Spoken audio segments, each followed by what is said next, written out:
Bueno, pues voy a intentar hacer diferentes cápsulas pequeñitas hablando sobre los procesos de traumatización en las personas y cómo éstas afectan al desarrollo, ¿no? y a las funciones del cerebro, ¿vale?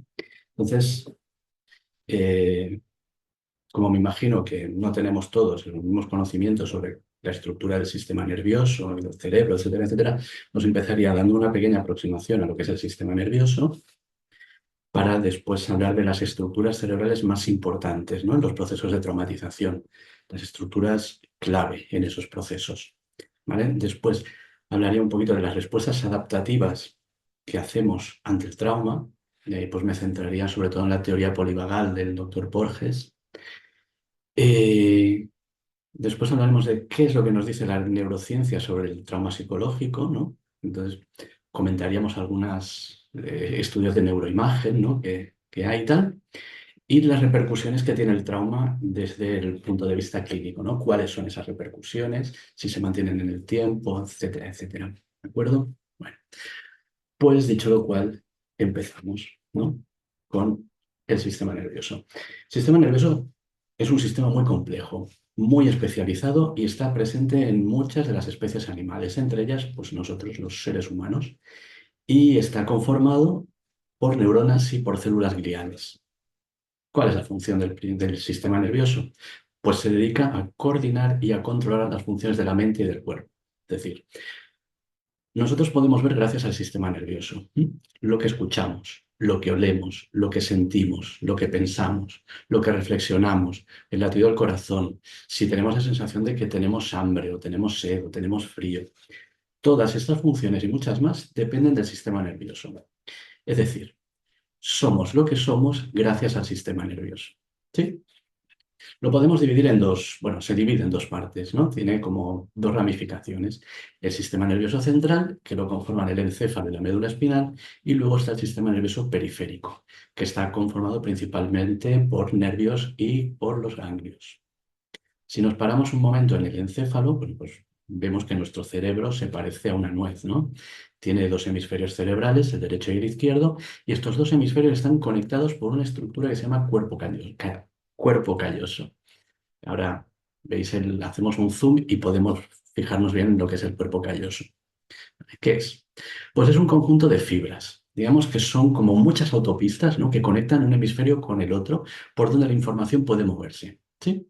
Es una estructura muy importante en nuestro sistema porque permite, por un lado, integrar la información y, por otro lado, coordinar los movimientos. ¿Qué significa? Bueno, ahora estáis mirando la pantalla, ¿no? Esto, con vuestro ojo derecho, una parte de vuestro campo visual derecho, una pequeña porción, se va a ir hacia el mismo hemisferio, hacia el lóbulo occipital, que es donde está el área visual.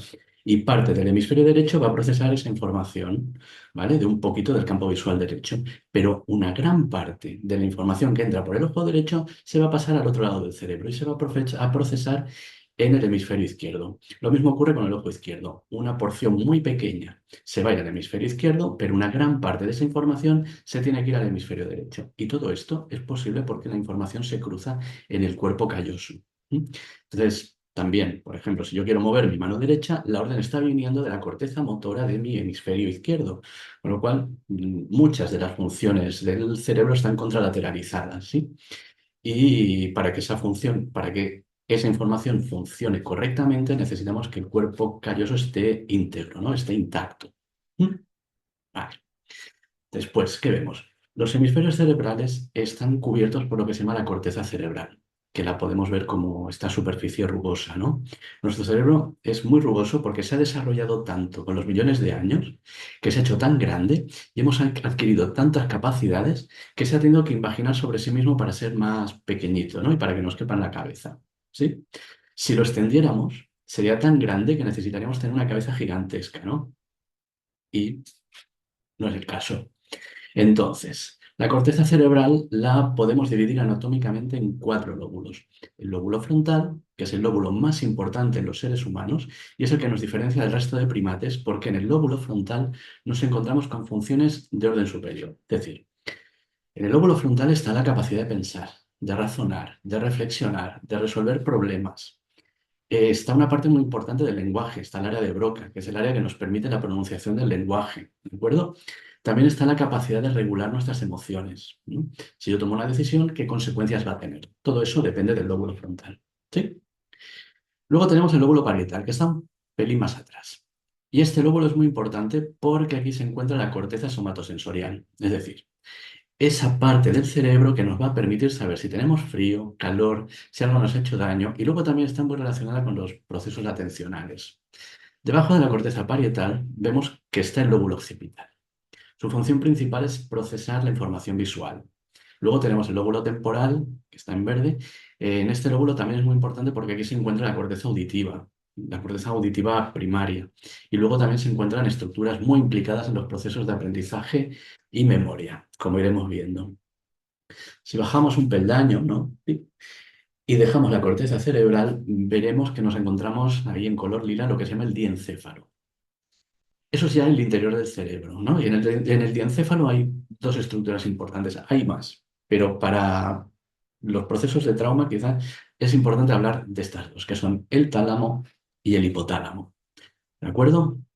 El tálamo es como la aduana del cerebro. Es decir, toda la información sensorial, excepto la olfativa, que va directamente de la nariz al cerebro, pero todo el resto de la información sensorial tiene que pasar por el tálamo. Si yo me pincho, no sé, ¿no? Me pincho un dedo, los receptores de la piel van a captar esa información que va a venir por el nervio periférico, va a subir, va a entrar en mi médula espinal y esa información va a subir hacia arriba y va a llegar al tálamo. Y el tálamo va a decir, esto es información sensorial, pues a la corteza somatosensorial primaria, a procesar allí. Lo mismo ocurre con la visión, con la audición, con el gusto, ¿vale? Toda la información tiene que ir allá. Y el tálamo se encarga de repartir la información por la corteza. Además, está también muy implicado en los estados de toma de conciencia, ¿vale? En los estados de conciencia. Luego tenemos el hipotálamo, que también es una estructura muy pequeñita y también es muy importante porque coordina el sistema nervioso autónomo y también regula el sistema endocrino. Uno de los ejes del sistema endocrino muy importante, que ya lo iremos viendo más adelante, es el eje hipofisiario adrenal, que es el que pone en marcha el sistema de la respuesta al estrés, ¿de acuerdo? Ahí radica la importancia del hipotálamo. Si bajamos un tercer peldaño, veremos que nos encontramos con el tronco del encéfalo. Podemos diferenciar tres partes: el mesencéfalo, el puente y el bulbo raquídeo. El tronco del encéfalo, ¿por qué es tan importante? Bueno, se encarga de gestionar o de regular funciones vitales para nuestra supervivencia, tales como el ritmo cardíaco y la respiración. Habéis oído seguramente muchas veces, ¿no? Si nos damos, que nos dicen, si nos damos un golpe muy fuerte en la nuca, ¿nos podemos morir? Pues sí, justamente es por eso, porque en esa parte de la nuca tenemos el tronco del encéfalo y si nos damos un golpe muy fuerte y el tronco se lesiona, se puede detener el ritmo cardíaco, se puede parar la respiración involuntaria, que es la que estamos utilizando ahora, ¿no? Bueno, pues todo eso depende del tronco del encéfalo, con lo cual es una parte del cerebro también muy importante. ¿Sí? Después, ahí en azul tenemos el cerebelo, ¿vale? El cerebelo es como un pequeño cerebro enganchado a la parte de atrás, ¿sí? Durante muchos años se pensó que el cerebelo estaba principalmente implicado en procesos de equilibrio y de movimiento, ¿no? De coordinación del movimiento y del equilibrio. Hoy en día se sabe que es como un segundo cerebro, que está muy implicado en procesos emocionales, cognitivos y también motores, y que está en constante relación y en constante interrelación con el cerebro. ¿De acuerdo? ¿Sí? ¿Hasta aquí vamos bien? Bien. Ahora vamos a pasar al sistema nervioso periférico. Ya hemos visto el sistema nervioso central, pues ahora nos vamos a focalizar en el periférico. Dentro del sistema nervioso periférico podemos diferenciar el sistema nervioso somático y el sistema nervioso autónomo, ¿vale? Entonces, vamos a empezar por el sistema nervioso somático, que es el que nos permite interactuar con el mundo. Este sistema tiene unas vías aferentes, ¿vale? ¿Qué significa? Pues que el sistema que permite que todos los receptores que están en todos nuestros órganos, los receptores de los ojos, de la audición, del gusto, del olfato, del tacto, captan la información del entorno y la llevan hacia el sistema nervioso central para que el cerebro la pueda reprocesar y sepamos qué es lo que estamos viendo, qué colores vemos, qué formas, qué escuchamos, qué estamos sintiendo, ¿de acuerdo? Si tenemos frío, tenemos calor. Y luego a través de los nervios eferentes lo que nos permite es movernos. Es decir, la corteza motora es la que da la orden de movimiento. Entonces yo me puedo mover gracias al sistema nervioso somático. ¿Sí? Vale.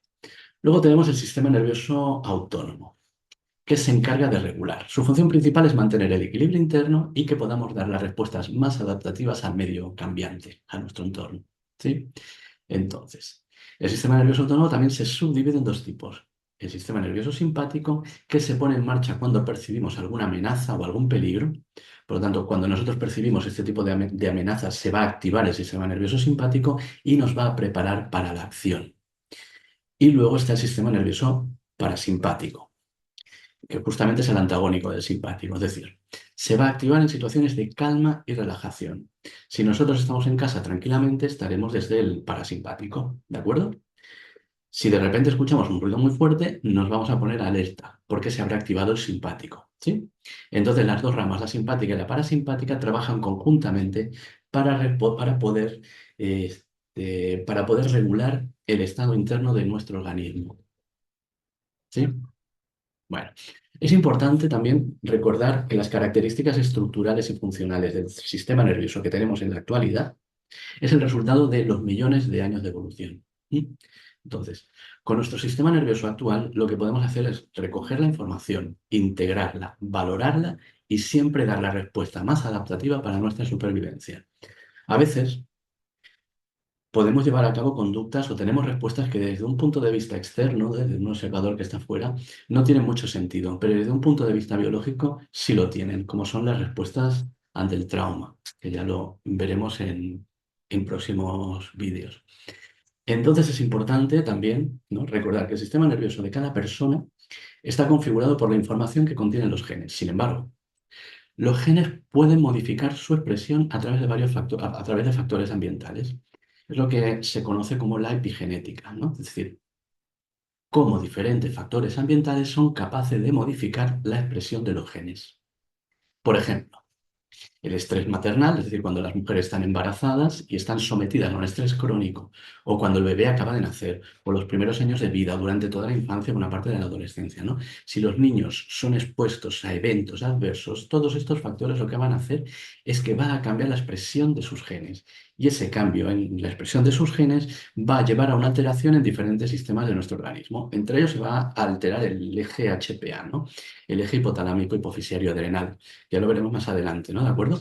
Pero también se va a desregular su sistema inmunitario, ¿vale? Esto no quiere decir que primero se desregula uno y luego el otro, sino que hay una retroalimentación. Si se desregula el eje HPA, va a tener una consecuencia en el sistema inmunitario y cada vez se va a desregular más el eje HPA y todo esto al final lo que va a conllevar es que haya un desarrollo cerebral alterado. ¿Mm? Entonces, ¿qué ocurre con esto? Pues que a corto y a largo plazo nos vamos a encontrar con sintomatología, tanto en el ámbito de la salud mental como en el ámbito de la salud física, como también en síndromes metabólicos. ¿Sí? Bueno, pues con esto podemos dar por terminado lo que sería una aproximación al sistema nervioso y vamos a pasar a las estructuras cerebrales importantes, ¿no?, en el proceso de traumatización. ¿Sí?